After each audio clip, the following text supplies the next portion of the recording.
Greetings everyone, my name is Raziel and today we are looking at Orikan the Diviner. Orikan is a very interesting warlord. His talent allows him, for 1 energy, to choose a card from the deck and put it on top of the deck, effectively manipulating what we are going to draw in the next turn. This can be a great consistency booster, but it also has a different niche. Orikan is the only Necron warlord with a 1 energy talent. Therefore, Orikan is the best choice for a deck centered around everyone's favorite Artifice unit, the Canoptek Scarab. In case you have never heard of this infamous little guy, the Canoptek Scarab is a 1 energy infantry with 1 melee, 0 ranged, and 1 HP. On paper, this is a god-awful stat line. However, on Artifice, this guy puts in play another Canoptek Scarab. This means that every time you use a stratagem, the amount of Scarabs on your board doubles. And since Warlord talents count as stratagems, this means that Orikan has the means to trigger Artifice of all his units for 1 energy every turn. Therefore, it should come to no one's surprise that today's deck is centered around everyone's favorite little critter and other high-value Artifice units. This is the list. Let us examine the Scarab-related parts first. We have already talked about the Scarab itself. Apart from it, we are using the Spider Nest, which simply puts in play 2 Scarabs for 3 energy, while also being a stratagem, so it can trigger the Artifice of anything that is already on the board. Generally, this is going to be your most explosive starter for Scarab swarms. Next, we have the Canoptek Spider. This beefy midgame troop has the same ability as the regular Scarab, but it also comes with significantly higher stats, as well as regeneration, resulting in a body that is a lot harder to remove and that you can trade with more freely. Lastly, we have the centerpiece of the deck, Self-Destruction. Self-Destruction sacrifices all of our Scarabs to then deal 3 damage to a random enemy for each unit. This can be an insanely strong finisher, as the maximum amount of troops on the board is 8, resulting in a potential 24 damage finisher if you can get 8 Scarabs on the board. A feat that is ridiculously easy to achieve. Cards like the Locust Destroyer and Curse of the Pharaoh also pair nicely with our Scarabs. The Destroyer triggers every time a Scarab dies to deal damage to a random enemy unit, and the Curse can turn a board of Scarabs into an effective removal tool that can chew through even wider boards. Apart from Scarab synergy, we have general high-value Artifice troops like the Ophidian Destroyer, an insanely hard to get rid of body, the Tesla Immortal to deal additional chip damage, and lastly the Plasmancer as an alternate finisher in matchups where Scarab self-destruct isn't really a great option or as reliable. I will mention that instead of the Plasmancer you could also very well use the damaged Hexmark. I just prefer the Plasmancer myself. More on this in the deck paste. The final piece of the deck are our 1 energy Artifice enablers. These cards are generally only used to trigger Artifice. We don't really care about their effects, even though they do come up. Reconstitution Protocol can return a destroyed troop back to our hand, potentially giving us a second Ophidian Destroyer or simply more Scarabs. Extermination Protocol can put the enemy warlord into lethal range, and Hyperlogical Strategist is simply a means of obtaining more stratagems to trigger Artifice with. The other cards in the deck are simply good cards that I'd consider as staples for most Necron decks, or fill an important niche not yet covered. As you will see in the replays, I ended up picking the Awakened Obelisk as my defense card every game. This is because it reliably generates another stratagem for us to use, making it easily the best defense card available for this deck in particular. Overall, this is a very potent strategy that had me flying through the ranked ladder with barely any losses. Additionally, this deck is a fairly budget strategy. All these Scarab cards are low rarity minus the Spider, which you can obtain via the campaign though. The other high rarity cards can easily be substituted or are staples you realistically want to obtain at some point anyways. That concludes the breakdown of the deck. If you want to read a deeper analysis as well as some alternate card choices, check out the deck paste in the description. That was it from me. Enjoy the games.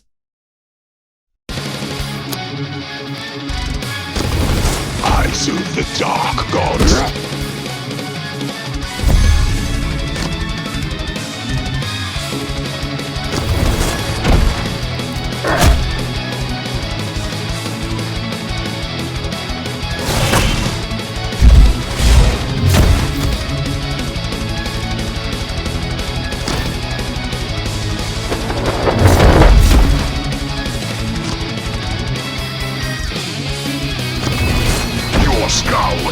be mine!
For the Blood God!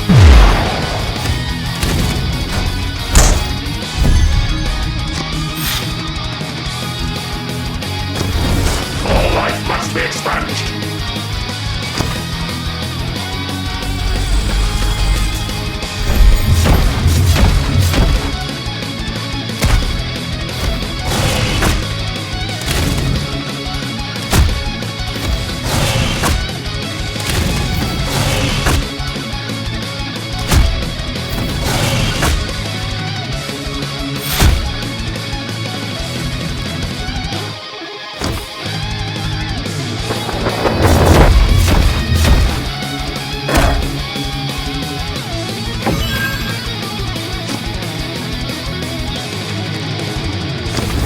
Embrace the power of chaos!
be expunged.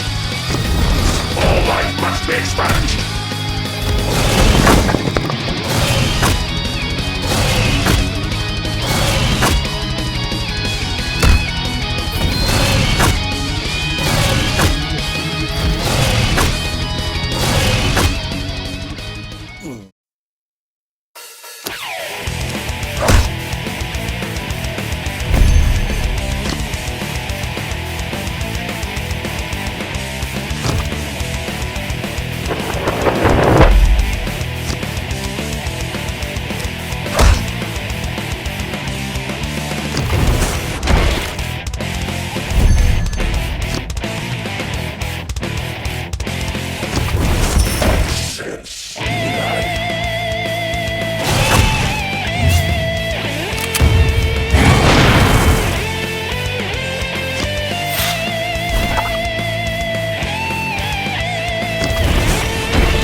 Decades dead killing.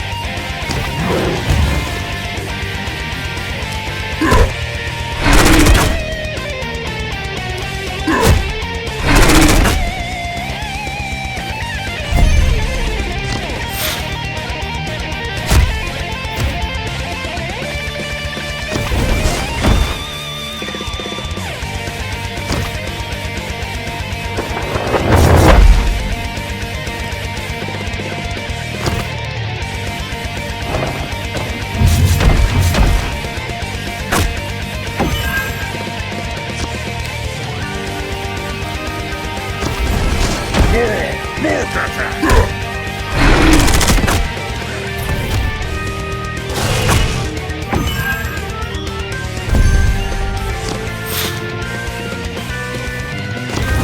All life must be expunged!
Your face is going for a good clawing!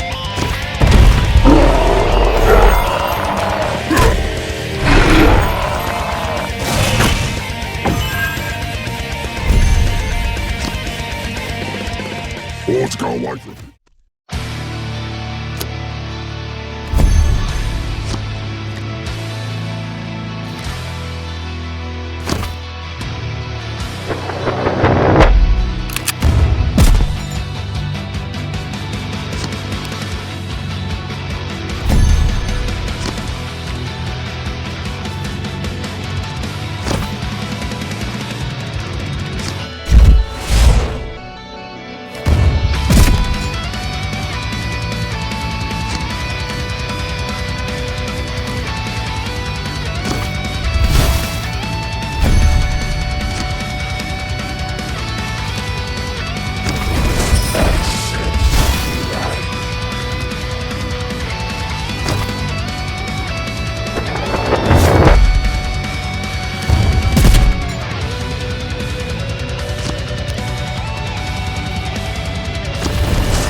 Surrender to Ghallaron, and your death will be quick.